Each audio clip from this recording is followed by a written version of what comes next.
بسم اللہ الرحمن الرحیم۔ حضرت ابن عمر رضی اللہ عنہ نے بیان کیا کہ رسول اللہ صلی اللہ علیہ وسلم نے فرمایا، 3 آدمی چل رہے تھے کہ بارش نے انہیں آ لیا اور انہوں نے مڑ کر پہاڑی کی غار میں پناہ لی۔ اس کے بعد ان کے غار کے منہ پر پہاڑ کی ایک چٹان گری اور اس کا منہ بند ہو گیا۔ اب بعض نے بعض سے کہا کہ تم نے جو نیک کام کیے ہیں ان میں سے ایسے کام کو دھیان میں لاؤ جو تم نے خالص اللہ کے لیے کیا ہو، تاکہ اللہ سے اس کے ذریعے دعا کرو، ممکن ہے وہ غار کو کھول دے۔ اس پر ان میں سے ایک نے کہا، اے اللہ، میرے والدین تھے، ان کے لیے بکریاں چراتا تھا اور واپس آ کر دودھ نکالتا تو سب سے پہلے اپنے والدین کو پلاتا تھا، اپنے بچوں سے بھی پہلے۔ ایک دن چارے کے تلاش نے مجھے بہت دور لے جا ڈالا، چنانچہ میں رات گئے واپس آیا۔ میں نے دیکھا کہ میرے والدین سو چکے ہیں۔ میں نے معمول کے مطابق دودھ نکالا، پھر میں دوہا ہوا دودھ لے کر آیا اور ان کے سر کی طرف کھڑا ہو گیا۔ میں گوارا نہیں کر سکتا تھا کہ انہیں نیند سے جگاؤں، اور یہ بھی مجھ سے نہیں ہو سکتا تھا کہ والدین سے پہلے بچوں کو پلاؤں۔ بچے بھوک سے میرے قدموں پر لوٹ رہے تھے اور اسی کشمکش میں صبح ہو گئی۔ پس اے اللہ، اگر تیرے علم میں بھی یہ کام میں نے صرف تیری رضا حاصل کرنے کے لیے کیا تھا تو ہمارے لیے کشادگی پیدا کر دے کہ ہم آسمان دیکھ سکیں۔ اللہ تعالیٰ نے دعا قبول کی اور ان کے لیے اتنی کشادگی پیدا کر دی کہ وہ آسمان دیکھ سکتے تھے۔ دوسرے شخص نے کہا، اے اللہ، میری ایک چچا زاد بہن تھی اور میں اس سے محبت کرتا تھا، وہ انتہائی محبت جو ایک مرد ایک عورت سے کر سکتا ہے۔ میں نے اس سے اسے مانگا تو اس نے انکار کیا اور صرف اس شرط پر راضی ہوئی کہ میں اسے 100 دینار دوں۔ میں نے دوڑ دھوپ کی اور 100 دینار جمع کر لایا، پھر اس کے پاس انہیں لے کر گیا۔ پھر جب میں اس کے دونوں پاؤں کے درمیان میں بیٹھ گیا تو اس نے کہا کہ اے اللہ کے بندے، اللہ سے ڈر اور مہر کو مت توڑ۔ میں یہ سن کر کھڑا ہو گیا، پس اگر تیرے علم میں بھی میں نے یہ کام تیری رضا و خوشنودی حاصل کرنے کے لیے کیا تھا تو ہمارے لیے کچھ اور کشادگی پیدا کر دے۔ چنانچہ ان کے لیے تھوڑی سی اور کشادگی ہو گئی۔ تیسرے شخص نے کہا، اے اللہ، میں نے ایک مزدور کو 1 فرق چاول کی مزدوری پر رکھا تھا۔ اس نے اپنا کام پورا کر کے کہا کہ میری مزدوری دو۔ میں نے اس کی مزدوری دے دی، لیکن وہ چھوڑ کر چلا گیا اور اس کے ساتھ بے توجہی کی۔ میں اس کے اس بچے ہوئے دان کو بوتا رہا اور اس طرح میں نے اس سے ایک گائے اور اس کا چرواہا کر لیا۔ پھر جب وہ آیا تو میں نے اس سے کہا کہ یہ گائے اور چرواہا لے جاؤ۔ اس نے کہا، اللہ سے ڈرو اور میرے ساتھ مذاق نہ کرو۔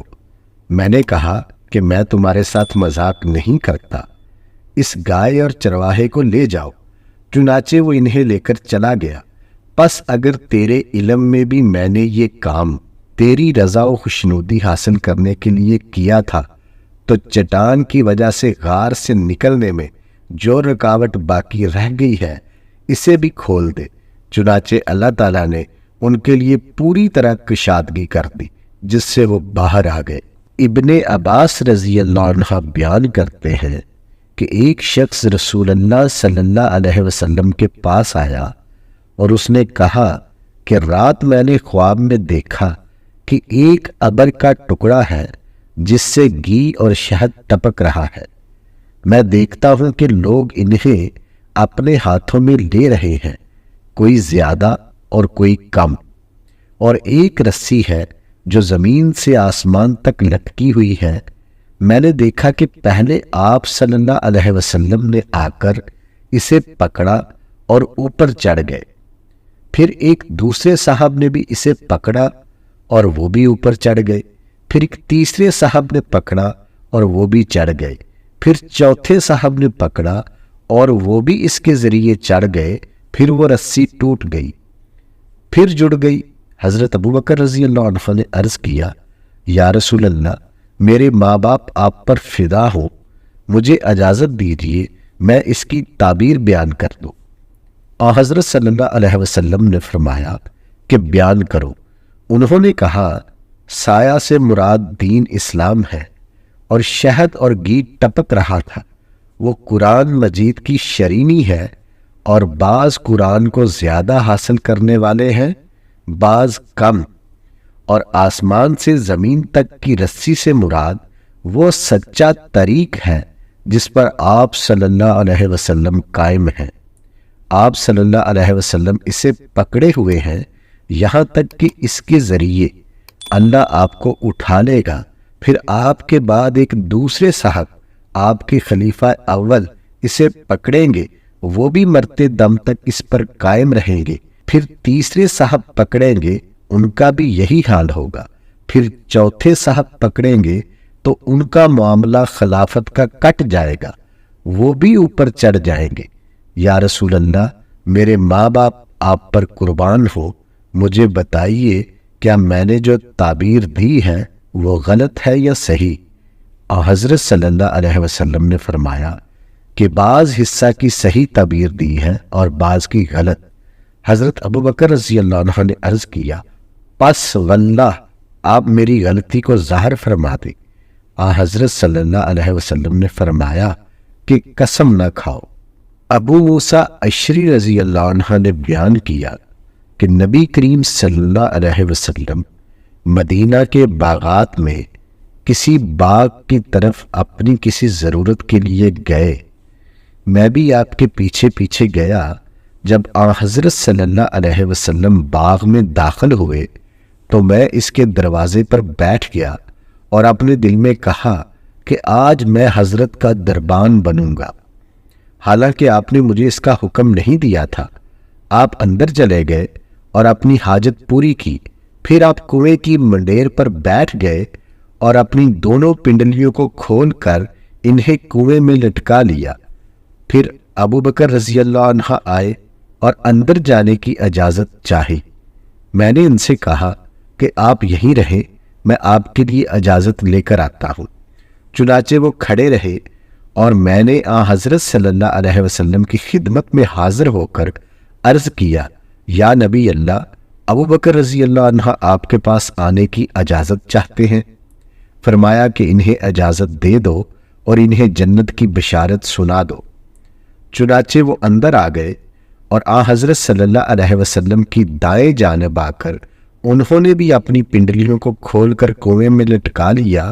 اتنے میں عمر رضی اللہ عنہ آئے۔ میں نے کہا، ٹھہرو، میں حضرت صلی اللہ علیہ وسلم سے اجازت لے لوں، اور میں نے اندر جا کر آپ سے عرض کیا۔ آپ صلی اللہ علیہ وسلم نے فرمایا، ان کو بھی اجازت دے اور بہشت کی خوشخبری بھی۔ خیر وہ بھی آئے اور اسی کنویں کی منڈیر پر حضرت صلی اللہ علیہ وسلم کے بائیں جانب بیٹھے اور اپنی پنڈلیاں کھول کر کنویں میں لٹکا دی، اور کنویں کی منڈیر بھر گئی اور وہاں جگہ نہ رہی۔ پھر عثمان رضی اللہ عنہ آئے اور میں نے ان سے بھی کہا کہ یہیں رہیے یہاں تک کہ آپ کے لیے حضرت صلی اللہ علیہ وسلم سے اجازت مانگ لو۔ حضرت صلی اللہ علیہ وسلم نے فرمایا کہ انہیں اجازت دو اور جنت کی بشارت دے دو، اور اس کے ساتھ ایک آزمائش ہے جو انہیں پہنچے گی۔ پھر وہ بھی داخل ہوئے۔ ان کے ساتھ بیٹھنے کے لیے کوئی جگہ نہ تھی، چنانچہ وہ گھوم کر ان کے سامنے کنویں کے کنارے پر آ گئے۔ پھر انہوں نے اپنی پنڈلیاں کھول کر کنویں میں پاؤں لٹکا لیے۔ پھر میرے دل میں بائی غالباً ابو بردہ کی تمنا پیدا ہوئی اور میں دعا کرنے لگا کہ وہ بھی آ جاتے۔ ابن المسیب نے بیان کیا کہ میں نے اس سے ان حضرت کی قبروں کی تعبیر لی کہ سب کی قبریں ایک جگہ ہوں گی، لیکن عثمان رضی اللہ عنہ کی الگ بقیع غرقد میں ہیں۔